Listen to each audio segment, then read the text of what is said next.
자, 2025년 11월 18일이었죠. 올레마 테라퓨틱스, 그러니까 티커 심볼 OLMA의 주가가요. 하루 만에 무려 136%나 폭등했습니다. 정말 어마어마한 수치죠. 근데 좀 이상하지 않나요? 이날 올레마는요, 자체적으로 어떤 새로운 임상 결과를 발표한 게 전혀 없었거든요. 그럼 대체 뭐가 이 회사의 가치를 하룻밤 사이에 2배 이상으로 확 끌어올렸을까요? 지금부터 이 미스터리 같은 폭등 뒤에 숨겨진 진짜 이유 한번 제대로 파헤쳐 보겠습니다. 네, 다시 한번 보세요. 플러스 136.38%. 와, 이건 뭐 하루 만에 일어난 그야말로 경이적인 상승이라고밖에는 할 말이 없네요. 물론 시장이 가끔은 좀 비이성적으로 움직일 때도 있지만 보통 이런 엄청난 급등 뒤에는요, 아주 강력하고 또 합리적인 이유가 숨어 있기 마련이거든요.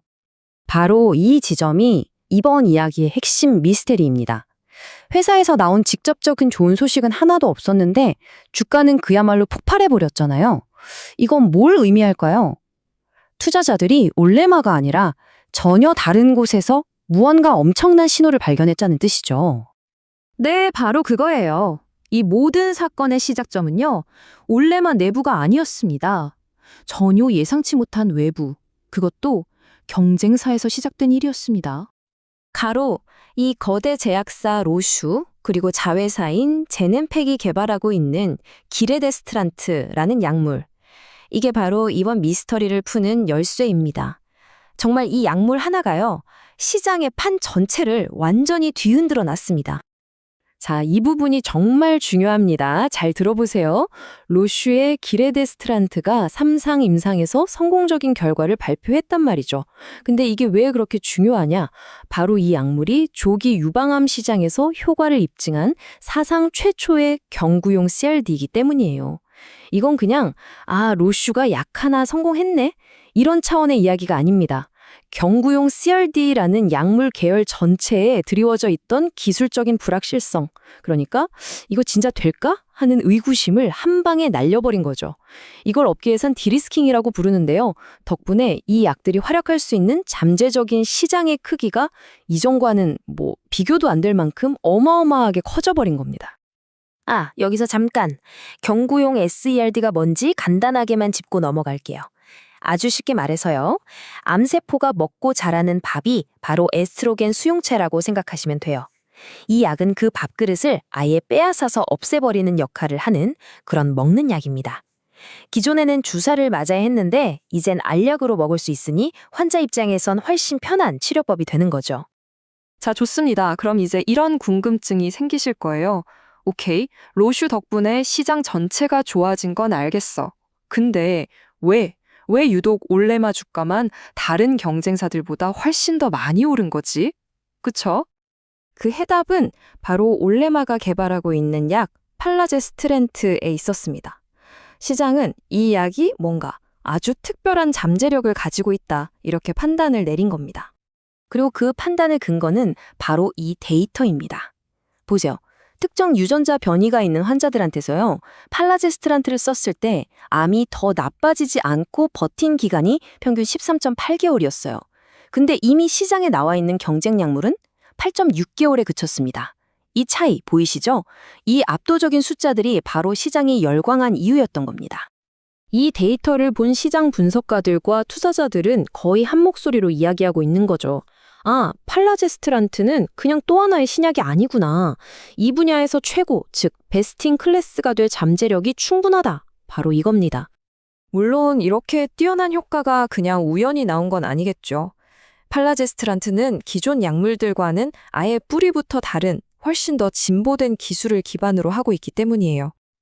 그 기술의 이름이 바로 CERAN인데요. 기존의 SERD가 암세포의 성장 스위치 하나를 껐다면 이 CERAN은요, 남아있는 다른 스위치까지, 그러니까 활성화 스위치 2개를 모두 다 꺼버리는 완전 차단 기술이라고 보시면 됩니다. 훨씬 더 완벽하게 암세포의 성장을 막을 수 있다는 뜻이죠. 이게 바로 올레마가 가진 진짜 핵심 경쟁력인 겁니다. 그런데 말이죠, 이야기가 여기서 그냥 해피엔딩으로 끝나지가 않습니다. 모든 게 완벽해 보이는 바로 그 순간 시장을 혼란에 빠뜨리는 소식이 하나 딱 전해지거든요. 아니, 주가가 136%나 폭등한 바로 그날 저녁에요. 올레마가 갑자기 우리 주식 더 발행해서 돈 모을 겁니다. 즉, 유상증자 계획을 발표해버립니다. 당연히 이 소식이 나오자마자 시간을 거래해서 주가는 곧바로 7%나 뚝 떨어졌죠. 자, 투자자 입장에서는 당연히 이런 생각이 들 수밖에 없죠. 아니, 왜 이 좋은 분위기에 갑자기 찬물을 띄얹는 거야? 혹시 회사에 무슨 문제라도 있는 거 아니야? 자, 여러분 생각은 어떠세요? 이게 과연 위험 신호였을까요? 하지만 결론부터 말씀드리면 이건 문제가 아니었습니다. 오히려 장기적인 관점에서 보면요, 아주 영리하고 전략적인, 그야말로 신의 한 수였다고 할 수 있습니다. 이걸 한번 보시죠. 회사는 주가가 가장 비쌀 때, 즉 최고점에 있을 때 돈을 끌어모아서 가장 유리한 조건으로 미래를 준비할 수 있게 된 거예요. 이 돈으로 뭘 하느냐? 가장 중요한 삼상 임상시험, 오페라를 중간에 돈 걱정 없이 끝까지 밀어붙일 수 있는 충분한 현금 활주로, 즉 캐시 런웨이를 확보한 겁니다. 비행기가 이륙하려면 긴 활주로가 필요한 것처럼요. 사실상 회사의 장기적인 생존 리스크 자체를 없애버린 거죠. 그러니까 단기적인 주가 하락을 감수하고 장기적인 안정성을 택한 아주 현명한 거래였던 셈입니다. 심지어 올레마가 돈이 없어서 이런 결정을 한 것도 아니었어요. 유성증자를 발표하기 전에도 이미 3억 2,900만 달러, 우리 돈으로 수천억 원의 든든한 현금을 가지고 있었거든요. 그러니까 이번 자금 조달은 급해서가 아니라 기회가 왔을 때 잡기 위한 아주 전략적인 움직임이었다는 거죠. 자, 그래서 최종 결론은 아주 명확합니다. 올레마의 주가 폭등은 그냥 거품이 아니었다는 것. 경쟁사의 성공 덕분에 시장 전체의 파이가 커졌고 그 안에서 올레마의 약이 가진 압도적인 기술력이 제대로 평가받으면서 나타난 아주 합리적인 결과였다고 볼 수 있겠습니다. 그렇다면 앞으로 우리는 뭘 계속 지켜봐야 할까요? 딱 3가지만 기억하시면 됩니다. 첫째, 올레마의 운명을 결정할 핵심 임상, 오페라 3상의 최종 결과가 어떻게 나올지. 둘째, 경쟁 약물인 로슈의 기레데스트란트가 시장에 얼마나 빨리 그리고 깊숙이 파고드는지. 그리고 마지막으로 올레마가 기술이나 판매 관련해서 새로운 파트너를 구하는지. 바로 이 3가지입니다. 앞으로 주가의 향방은 여기에 달려있다고 해도 과언이 아니죠. 자, 가장 큰 숙제였던 자금 문제를 해결하고 기술의 잠재력까지 시장에서 제대로 인정받은 올레마. 과연 이 회사의 가장 큰 리스크는 이제 정말 과거의 이야기가 된 걸까요? 앞으로 이들이 걸어갈 길이 더욱 궁금해지는 이유입니다.